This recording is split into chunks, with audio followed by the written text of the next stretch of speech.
Hey guys, it's Aza with my crazy beautiful mess.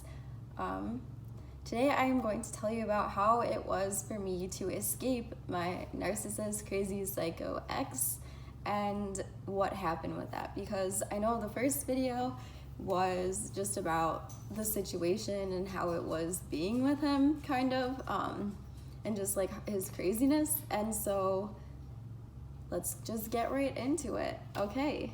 I had told him to give me 12 days of not talking because of his psycho behavior and how crazy he had been. And it didn't exactly work that way. So he was not supposed to talk to me until October 28th. And on the 23rd, on Friday, so I was going to one of my friend's houses and we were just kind of gonna go through the escape plan. But on my way over to my friend's house, he started messaging me. And I just my whole body just kind of started shaking and I was crying and it was just really bad. So I called my friend and I was like, can you meet me outside by my car? Because I didn't know if his mom was home and I didn't really want her to see me crying and a mess. And she wasn't home, so he actually lives in the city, but his parents' places are like 20 minutes from me, and so he'll come down for the weekend and we'll hang out at his parents' places generally, or go out or do whatever we're gonna do. But so we went inside and he just started sending text after text after text. Like, it was getting crazy. Like, every 20 minutes he would be pissy. And so he was like, okay, he's like, I know I'm not supposed to talk to you till the 28th, but I'm gonna talk to you tomorrow, be ready, but at 7 I'm calling you. So I was just like, okay, I was going to tell my parents this weekend about everything that had been going on, but because he kind of made it expedited, I was like, okay, we need to, I need to go talk to my parents now. So my friend and I both drove over to my parents' place, and because of Corona going on, my parents wouldn't actually let him in the house, so he had to stay outside, or he stayed in the garage while we talked. And it was terrible because before that I had been crying for 3 hours before, maybe 2 hours, I don't know, just a little bit before, while we were talking about everything at his house, I was still crying because it was traumatic and terrible. And so I sit my parents down and I'm like, okay, I have to tell you guys, I started re-talking to this guy again, and he was super nice at first and he seemed pretty chill, and then he just got crazy. So I told them about just, so much. He would drive by my house in a honk to let me know, he knew where I was. And he had he threatened, he's like, I know your address, I'm just gonna be at your place whether you let me there or not. And I know it's the 21st century, we can look up people's addresses, that is a thing, but it's just to have someone do that, it's scary and overwhelming. And he would be like, if you don't text me back in 2 minutes, I'm gonna hang myself. Or he'd be like, yeah, I'm just gonna die, tomorrow I'll be dead and you'll be happy anyway. He is so passive, for nothing, because I didn't say something fast enough, or I don't know, he was just insane. If I didn't text him back within 20 minutes, he would flip and just go completely crazy and psycho. So I sat my parents down and I told them that, and then he had a couple things on me that I had to tell them about too, which was so not fun. My parents were so not happy. My dad is like, what drugs are you on? And I was just like, what? Because I'd been crying for so long, my eyes were super red. But I was like, this is weird because I'm not even the kind of person who typically, I'm not a drug person. I went to college for criminal justice, and if you even had an underage, you couldn't continue with the program. So, that's just not me. And my mom's like, she doesn't do that. And my friend that I was with, she's like, he's not a druggie. So they kind of dropped that, but it was just intense and crazy. And basically they're like, you're so stupid, why would you be with him, especially for so long? Because we started talking in June, I think, and then we started dating like a month after, and then like a month after that he started going crazy. And so I told my parents in October, so that was like 4 months since like August, September, October, and part of July, so like almost 4 months from when I knew he was crazy. So he would tell me, like, when I would try to break up with him, the first time he told me his grandma died, but then he never went to a funeral, so I don't even know if that's true. He told me that he got a speeding ticket one time. He said he crashed his car. Then one time when we were breaking up, like, he said he totaled his car and it rolled over 3 times or something. And so I was like, okay, FaceTime me. He does. He's walking down a street. This is like 2 seconds after he says he got in a car accident, and we are like on the phone when he got in the accident, supposedly. So, like, he's like, well, like, the police and paramedics and all that stuff are here. They weren't. There was nothing in sight. It looked like he was walking down like a neighborhood road. I couldn't even see his car. I've never seen his car even.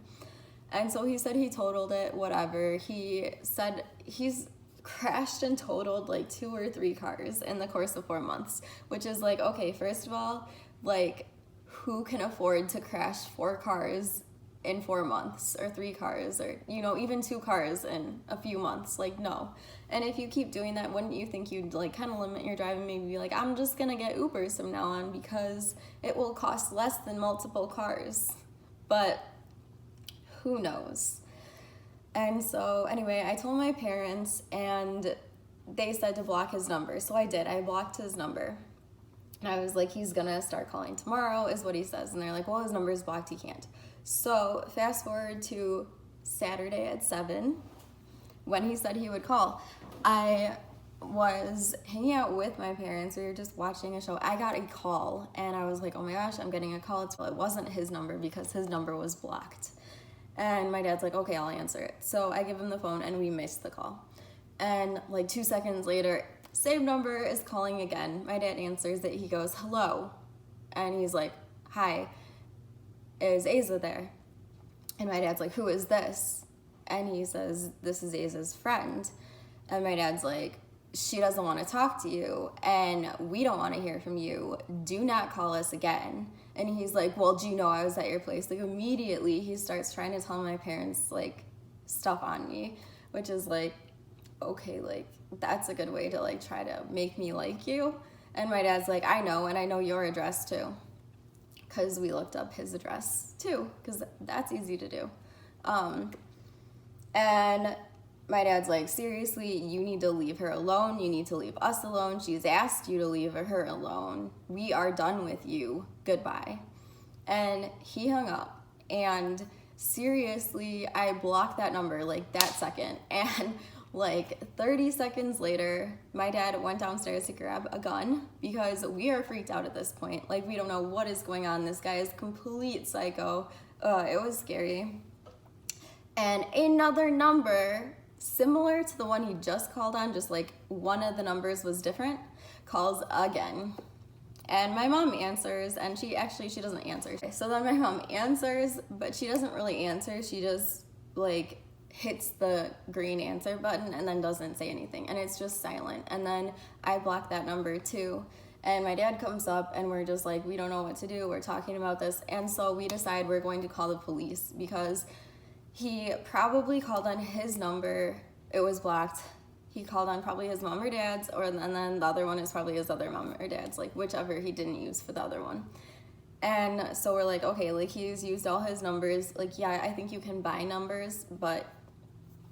And so we tell the police kind of like what's been going on with the situation. We say like he is a super unstable, suicidal guy. Like, he is just always threatening suicide, but personally, I don't think he would ever do it. I think he just uses it for pure manipulation. And so the police, 2 police officers come to our house, and they're talking to us and taking notes and asking me to send them texts and stuff. And then they send police to his house too. And they said they talked to him and his dad, and if his dad did not know what was going on, he does now, and they told him to leave me alone. The first thing he says to the officers is, she has my stuff and I have hers, which Like, I think he has some birthday presents he got for me, which is like, dude, throw them out, give them away. Like, I don't want anything from you. And then he, like, when he was mad one time, like, he threw his sweatshirt at me and was like, I'm leaving. You have, like, now people know you're mine. Like, and he threw his sweatshirt at me. So I had to mail that to him because, and I, like, express mailed it for, like, $30 to just get it to him the next day. And I was like, okay, nothing more to do with you. We're done. So then the officers told us we should get a restraining order. They're like, for the amount of harassment he's been doing, it should be pretty easy. Plus, you have this police report. This is the number. Like, file that with it. So Monday, I go into the courthouse and try to get a restraining order, which was a really long process. And they had, like, a legal aide who just kind of walks you through things and helps you. It was, like, a volunteer thing. And so she's like, oh, yeah, for sure. Like, you definitely are harassed to, like, an extreme point. This will be easy, no problem. And then eventually, like, I wait, like, another hour or two, and the judge calls me in, and I go in, and he, like, has, like, I had to write out, like, all these texts. Like, I, like, filled this whole paper, like, front and back of, like, crazy texts he sent. And the judge is, like, talking to me. Like, I had to, like, promise, like, I was telling the truth and everything that I'd said was the truth. And then he was like, okay, his decision was, he's like, I'm not gonna say you can't petition again and try to get another restraining order, but because the police talked to him and his dad, we are going to dismiss this for now, and if he comes over, contacts you, you can, like, re-petition. And I just, like, broke, basically. Like, I just was like, oh my gosh, like, my life is over. Like, this is insane. Like, this guy is crazy. And now, like, if he ever comes over, we have to call the police, and there's not a lot they can do but tell him to leave, basically. Like, he won't just get arrested and know, like, we're serious, leave us alone. So I was like, okay, like, I was thinking about things, and then I was like, the person said I could petition it again, like, right there, and just, like, put in any more evidence. And so I told the judge, like, I was like, look, like, I was interning with the sheriff's department that actually stays at the courthouse there, and when I was 20, and I had the sergeant who, like, of raping multiple women in the department, and he was basically trying to do the same thing to me.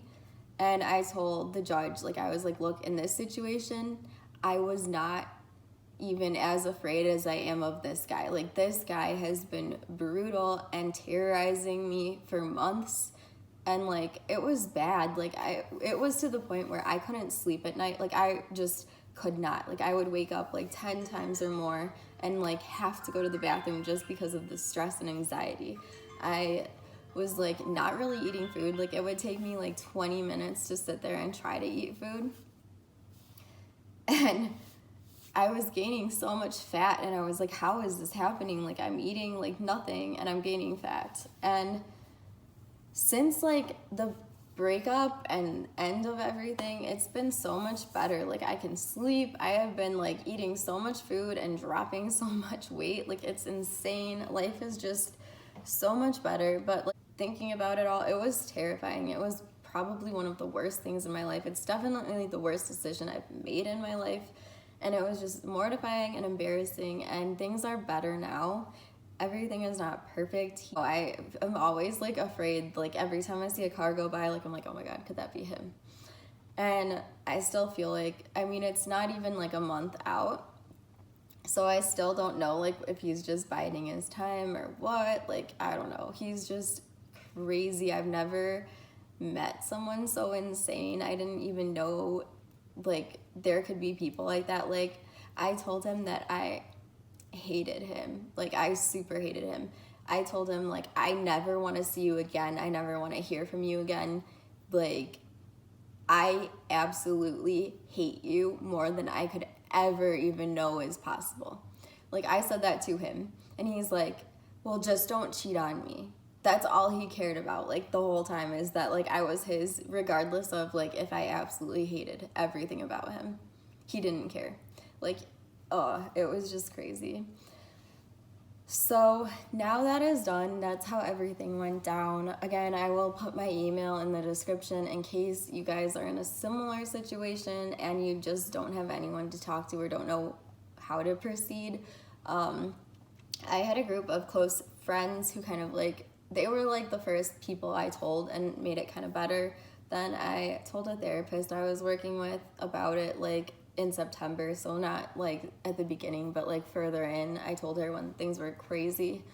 I told my parents, and then I talked to a domestic violence group to just kind of figure out how to do everything with the restraining order and attempts with that. So that is how I kind of escape from him. If anything happens, I'll update, but that is kind of the story now. So anyway, I hope you guys at least like gain something from this, or at least insight that there are people like him. And I think what he is a pathological narcissist. I'm not positive, but like I'm in a narcissist abuse support group, and like I would I'd share pictures of the text, and people are like, oh my gosh, like that, I feel like I'm looking through my phone right now. Like a lot of us are pretty sure that's what he is. And he is like a pathological narcissist, I think, because like he fervently wants to destroy my life. Like that is like what he wants. That's what he would threaten all the time. Like it was scary, like to have someone say they're gonna threaten your life and like do things to other friends that I have, and like I don't know, just like he's crazy. But yeah, so like I said in my other video, I don't want, like, this channel is not just gonna be about crazy exes and psychopaths and pathological narcissists. That is a big topic just because that is kind of what has been going on in my life right now. And like I said, I had started a channel, but I have to delete that because he started following me that like after the police told him to leave me alone. And like he'd known about it from the beginning and didn't follow until then. So it's like he's just trying to keep tabs on me because he's blocked on all other forms of media. Anyway, this channel will eventually evolve into more like lighthearted stuff, unboxings, product reviews, hair tutorials, makeup tutorials. I don't know exactly, just it will be a random crazy beautiful mess. And so if you guys want to join the crazy beautiful mess family, feel free to subscribe and hit that notification button to be notified every time I upload a video on Fridays. All right, thank you for watching. Again, my name is Aza Marie, and I hope you have a fantastic day. Bye.